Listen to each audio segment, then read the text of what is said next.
पंचम तरंग। उदयन की कथा। वासवदत्ता हरण। कुछ समय के अनंतर पिता के पक्षपात से रहित होकर वासवदत्ता को वत्सराज उदयन के प्रति प्रगाढ़ प्रेम हो गया।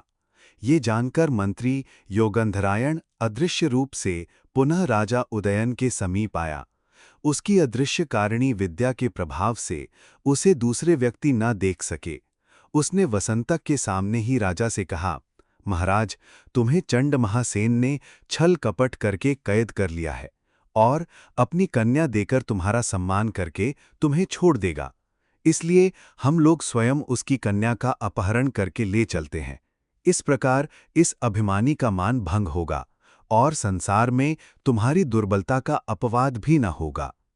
राजा चंडसेन ने कन्या वासवदत्ता को भद्रवती नाम की हस्तिनी दी है। वो इतनी शीघ्रता से चलती है कि दूसरे हाथी केवल एक नड़ागिरी को छोड़कर उसका पीछा नहीं कर सकते। नड़ागिरी भी उसे देखकर युद्ध नहीं करता। उस भद्रवती हस्तिनी के पीलवान यानी महावत का नाम आषाढ़क है। उसे मैंने पर्याप्त धन देकर अपने पक्ष में कर लिया है। इसलिए उसी हस्तिनी की सवारी से तुम्हें रात के समय यहां से छिपकर भागना चाहिए। यहाँ के बड़े हाथीवान को मद्य पिलाकर ऐसा बेसुध कर देना चाहिए कि जिससे उसे होश ही न रहे। अन्यथा वो हाथियों के संकेत समझने में अति निपुण है।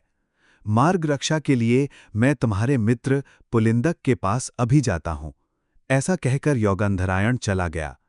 वत्सराज ने भी अपना सारा कर्तव्य सोच समझ लिया। कुछ समय के पश्चात वासवदत्ता उसके समीप आई। राजा उदयन ने उसके साथ विविध वार्तालाप के प्रसंग में वासवदत्ता को योगंधरायण की योजना बतला दी। वासवदत्ता ने उसकी योजना स्वीकार करके अपने महावत आषाढ़क को बुलाकर उसे हस्तिनी पर सवार करा दिया और देवता के प्रसाद का बहाना बनाकर प्रधान महावतों को खूब मद्य पिला दिया। इसके पश्चात सायंकाल के समय आषाढ़क अपनी उस हस्तिनी को सजाकर तैयार करके वहां ले आया। सजी हुई हस्तिनी ने एक चिंगाड़ किया, जिसे सुनकर हाथियों की शब्दावली को समझने वाले प्रधान महावत ने नशे में चूर अतएव अस्पष्ट अक्षरों में कहा, हस्तिनी कह रही है कि आज मैं 63 योजन जाऊंगी। इतना जान लेने के बाद फिर उसे होश ही ना रहा और न वो कुछ सोच ही सका। दूसरे महावतों ने भी नशे में चूर रहने के कारण उसकी बात पर ध्यान नहीं दिया। तदनंतर वत्सराज योगंधरायण द्वारा दी गई औषधियों से बंधन मुक्त होकर वीणा और वासवदत्ता के लाए हुए लायुद्ध के साथ वसंतक के सहित वो उस हस्तिनी पर आरूढ़ हुआ। इसके पश्चात वासवदत्ता भी अपनी एकांत सहेली कांचनमाला के साथ उसी हस्तिनी पर सवार हो गई।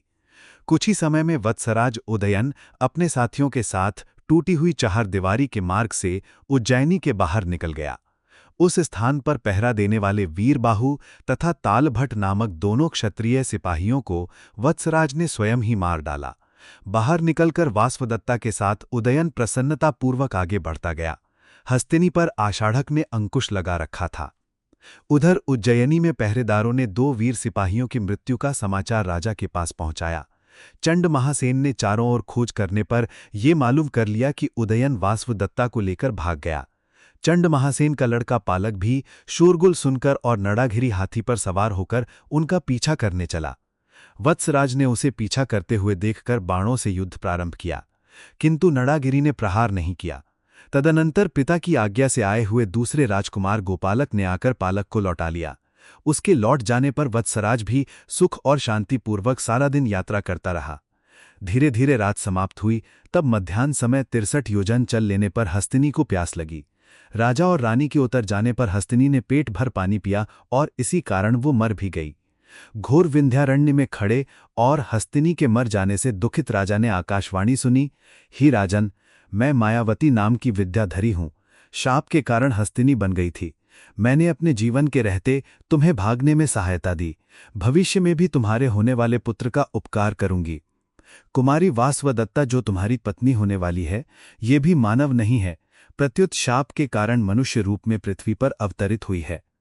तब राजा ने अपने नर्म सचिव वसंतक को विंध्य शिखर पर स्थित अपने मित्र पुलिंदक को अपने आगमन की सूचना देने के लिए भेजा और स्वयं भी राजा वासवदत्ता के साथ पदयात्रा करता हुआ धीरे धीरे उसी ओर जाता हुआ डाकुओं से घेर लिया गया। हाथ में धनुष लिए राजा अकेला था और डाकू संख्या में 105 थे। राजा उदयन ने वासुदत्ता के देखते देखते सबको एक एक करके मार डाला। उसी समय वत्सराज का मित्र पुलिंदक वसंतक को आगे किए हुए योगंधरायण के साथ आ पहुंचा।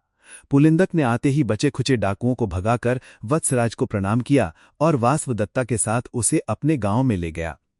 जंगली कुशाओं के आघात से छिले हुए कोमल चरणों वाली वासवदत्ता के साथ राजा ने उस रात्रि को भिल्ल-पल्ली में ही व्यतीत किया।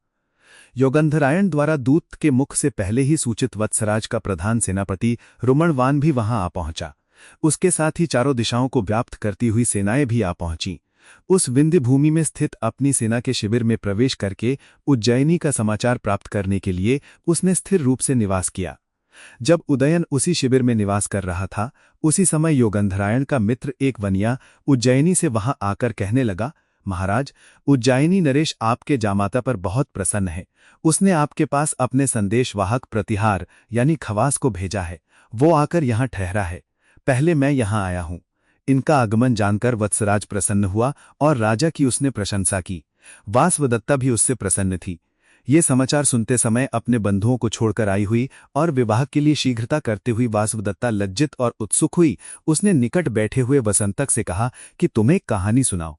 वसंतक ने भी उस सुलोचना वासवदत्ता को पति भक्ति बढ़ाने वाली कहानी सुनाना प्रारंभ किया।